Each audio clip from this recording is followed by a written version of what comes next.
Welcome to episode 3 of this second season of Idiom America.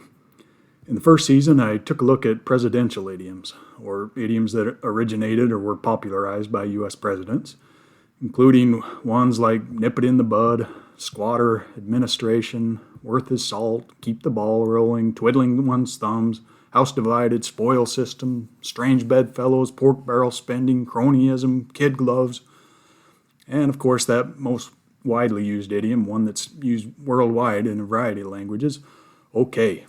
And presidential elections and utterances get a lot of attention, so it's no surprise that new inventions and variations on language come from them. And we ended with part 4 of that series looking at Kid Glove Benjamin Harrison, that short scion who liked to campaign in a pair of dandy white kid gloves. And Harrison was the 23rd president, and we already covered number 22, Grover Cleveland of Buffalo fame, who also got elected again as the 24th president. So we're on to number 25, William McKinley. And there's another Buffalo connection there, as McKinley was assassinated while attending the Pan American Exposition in Buffalo. And by the time he was shot in September of 1901, he'd already served one term and was several months into his second term. And he's probably best remembered for taking the United States to war against Spain in 1898 and thereby acquiring a global empire that included Puerto Rico, Guam, and the Philippines. And his election in 1896 was pretty exciting stuff as he campaigned on the importance of maintaining the gold standard, while his opponent, William Jennings Bryan, as candidate for both the Democratic and Populist parties, called for a bimetallic standard of gold and silver, as we talked about a bit in episode 15 involving silver idioms and the free silver movement.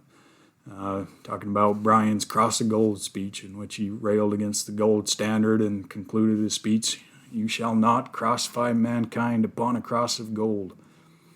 And it's worth taking a closer look at the statesman, lawyer, and politician William Jennings Bryan here. Although he was never elected president, he was really interesting and influential.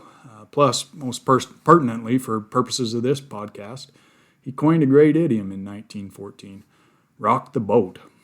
And his full quote that spawned this idiom was, "The man who rocks the boat ought to be stoned when he gets back on shore." And the meaning here is clear. Rocking the boat is not only stirring things up, challenging the status quo, disturbing the balance, making some waves, but doing it in an unwanted way, which is why you usually hear this one in its negative context of don't rock the boat.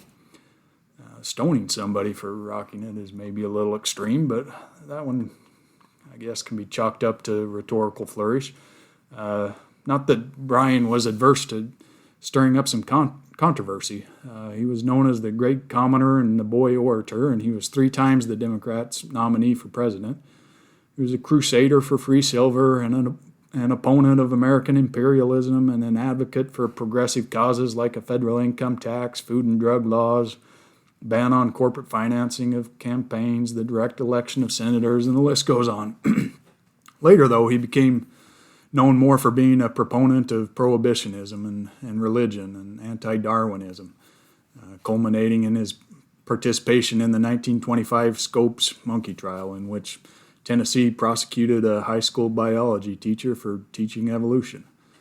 And some quotes along those lines that were attributed to Bryan were, if I have to give up either religion or education, we should give up education.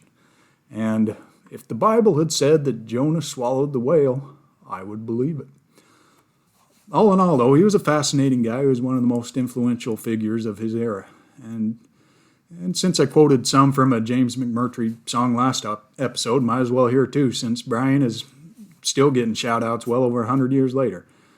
From one of his songs called Out Here in the Middle, we get out here in the middle, where the center's on the right, and the ghost of William Jennings Bryan preaches every night to save the lonely souls in the dashboard light.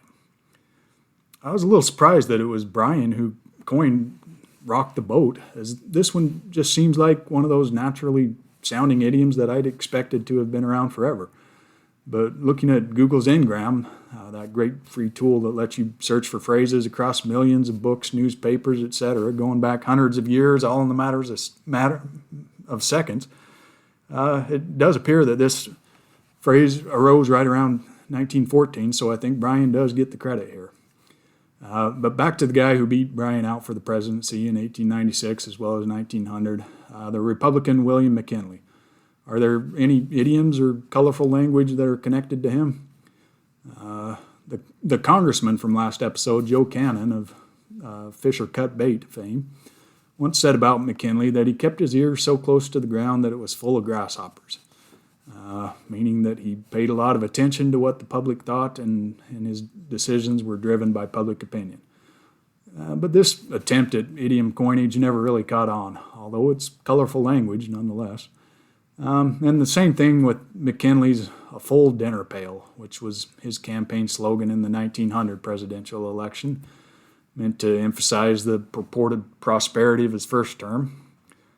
Seems like kind of a modest ambition, just a full dinner pail, but is good enough to get him elected, I suppose.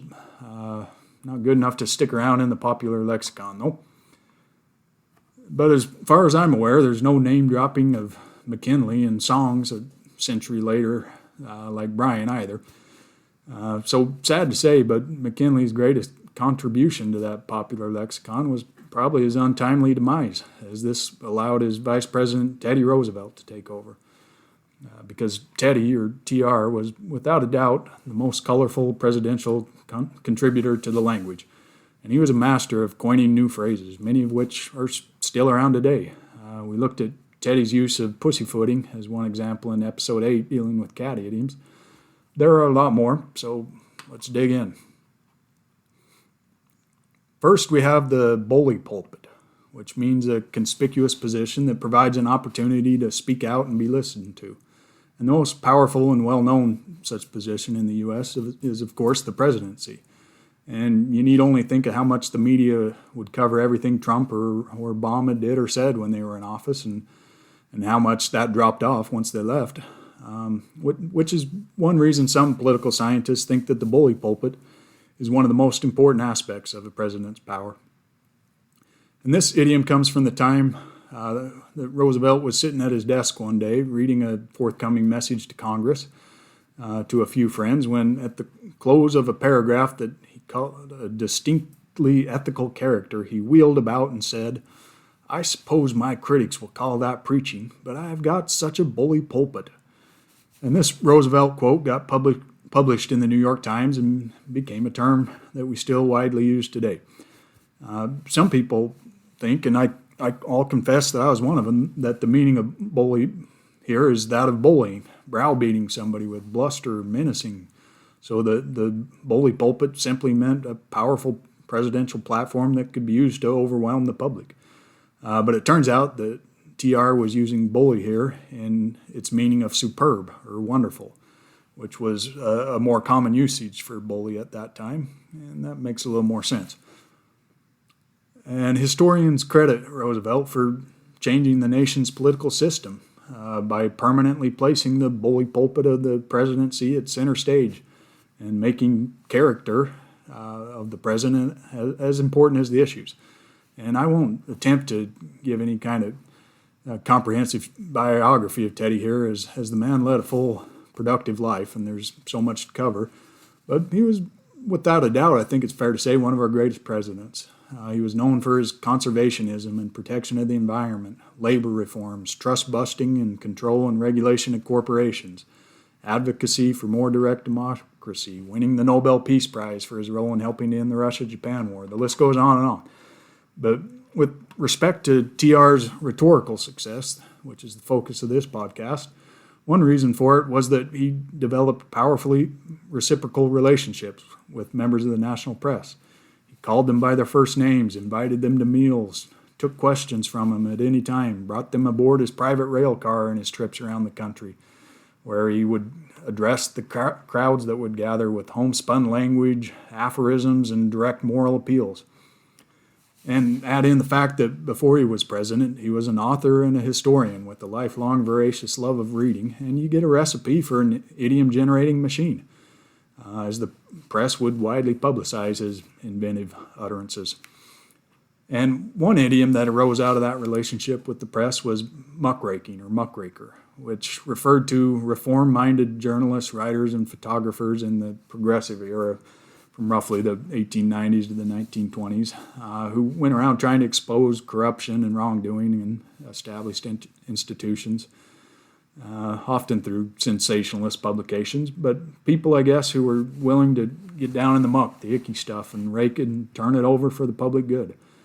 And this term comes from John Bunyan's 1678 Christian classic Pilgrim's Progress, and it refers to the man with the muckrake, who's presented as a man who could look no way but downward, with the muckrake in his hand, who was offered a celestial crown for his muckrake, but who would neither look up nor regard the crown he was offered, but continued to rake to himself the filth of the floor. And so that's set forth, I guess, as an example of a man whose vision is fixed on the carnal instead of the spiritual. And Pilgrim's Progress was nothing if not influential. It's been translated into more than 200 languages, never been out of print in 350 years, and has also been cited as the first novel written in English. And according to one expert, there's no book in English, apart from the Bible, to equal Bunyan's masterpiece for the range of its readership, or its influence on writers as diverse as C.S. Lewis, Nathaniel Hawthorne, Herman Melville, Charles Dickens, Louisa May Alcott, George Bernard Shaw, William Thackeray, Charlotte Bronte, Mark Twain, John Steinbeck, and the list goes on, I'm sure. But it took Roosevelt to turn the man with the muckrake from Pilgrim's Progress into an idiom, which he did when he referred to the character in a 1906 speech when he said, "The men with the muckrakes are often indispensable to the well-being of society, but only if they know when to stop raking the muck." He was referring there to those progressives like Upton Sinclair, who shone a light on things like unsafe working conditions, child labor, corporate monopolies, political machines, etc. And it's since evolved into its modern usage, where it generally references investigative or watchdog journalism, and sometimes that can have a pejorative slant by referring to those who seek to cause scandal for the sake of scandal. Mollycoddle is another one of those that maybe didn't originate with Roosevelt, but he used it in a famous way that propelled it into a different and more popular usage. The term originally arose in the early 19th century in Great Britain, where it was used as a derogatory term for an overly effeminate man. And it came from the term Molly, which had been used since perhaps the late 1600s as an insult, not unlike sissy, and coddle, meaning to boil slowly and gently, like you would coddle some eggs. But one of the most famous uses of the word dates back to a 1907 address by Roosevelt to Harvard students, when he warned them about becoming too fastidious, too sensitive to take part in the rough hurly-burly of the actual work of the world, going on to decry colleges that turn out mollycoddles instead of vigorous men. And he clearly liked the word, as he was also quoted describing the sport of baseball as a mollycoddle game. Well, I guess it wasn't tough or violent enough for his liking. And nowadays the term is typically used in the context of the welfare state by those who feel that some are being pampered by too much government assistance or mollycoddled by the government. Not pulling themselves up by their bootstraps enough.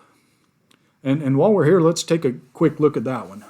The image of reaching down and trying to defy gravity and Newton's laws by grabbing your bootstraps and trying to lift yourself up off the ground is such a great one. Where did it come from? Some think that its origin does have a connection to physics, and they point to a late 1800s physics school book that contained the example question, "Why cannot a man lift himself by pulling up on his bootstraps?" And others point to German author Rudolf Erich Raspe, who wrote about a character who pulled himself out of a swamp by pulling his own hair. And originally the phrase did have the straightforward meaning of attempting to do something absurd or impossible, until roughly the 1920s, when it started to evolve toward the current understanding of doing something without any outside help, all on your own. And it still has a somewhat sarcastic tinge to it, so it's It's a good one, I think, on all political sides for people to use. When people tell the socioeconomically disadvantaged to pull themselves up by their bootstraps, they generally mean to imply that socioeconomic advancement is something that everyone should be able to do, even though it might be difficult, while those on the other side of it politically can take comfort in the fact that the action is physically impossible, so it's kind of silly to expect people to pull themselves up by their bootstraps.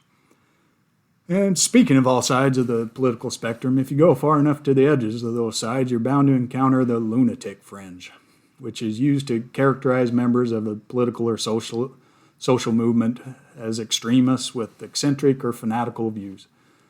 And this is another idiom that Roosevelt, while he may not have coined it, certainly popularized to the point where it's safe to say it wouldn't exist in its current form without his usage of it. He actually used it a few times, usually along the lines of referring to the edges of the progressive movement. The first cited usage is in 1913. There is apt to be a lunatic fringe among the votaries of any forward movement.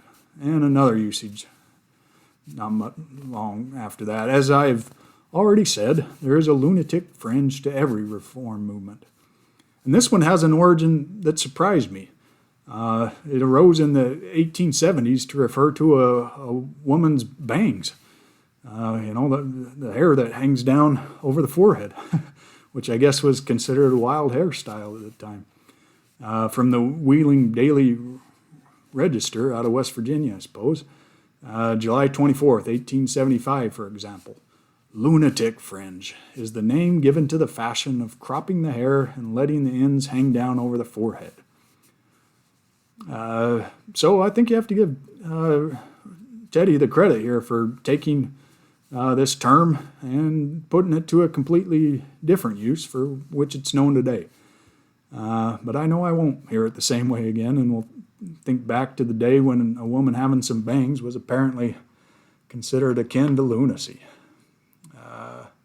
And another one kind of similar to lunatic fringe in some ways is loose cannon, which refers to an uncontrolled or unpredictable person who causes damage to their own team, faction, political party, etc.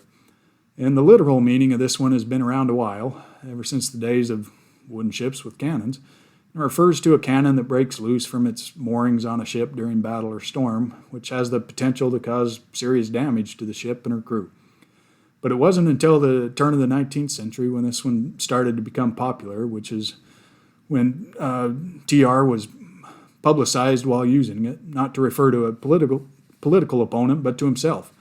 And this was shortly after becoming president, when, knowing that he would only be 51 years old after 2 terms with plenty of energy left to burn, he told his friend, the journalist William Allen White, that he didn't want to be the old cannon loose on the deck in the storm.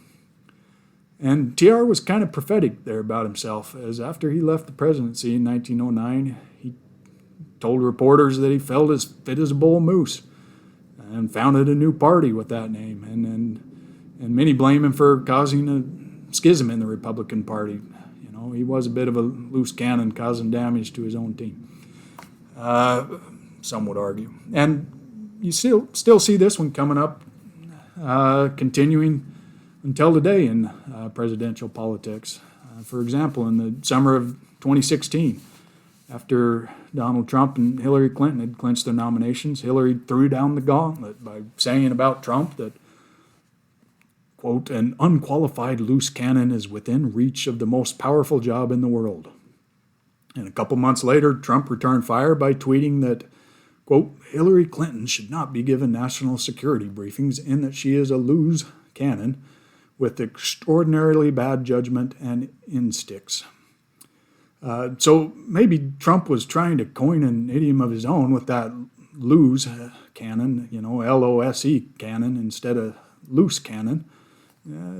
Wouldn't be surprised, but given Kofefe and the fact that he also misspelled instincts in this same tweet, it's more likely that he was just trying to call her a loose cannon as well. Well, as I flash back to that politically divisive time, it feels like that's probably more than enough presidential politics for today. So that'll bring us to about the end of this episode in the series on presidential idioms.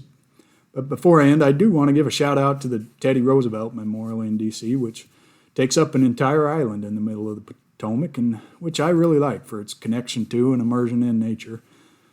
And the memorial portion of it itself has a list of 15 quotes which appear on granite monoliths, and these fall into 4 categories: nature, youth, manhood, and the state. And I'll end the episode with the nature category because it's for Teddy Roosevelt's conservation legacy that I'm most grateful. As president, he established 150 national forests, 51 federal bird reserves, 4 national game preserves, 5 national parks, and 18 national monuments on over 230 million acres of public land. Anyway, here's what part of granite monolith on Teddy Roosevelt Island has to say about nature. There is a delight in the hardy life of the open. There are no words that can tell the hidden spirit of the wilderness, that can reveal its mystery, its melancholy, and its charm. Indeed. Well, that does it for this episode. Thanks for listening.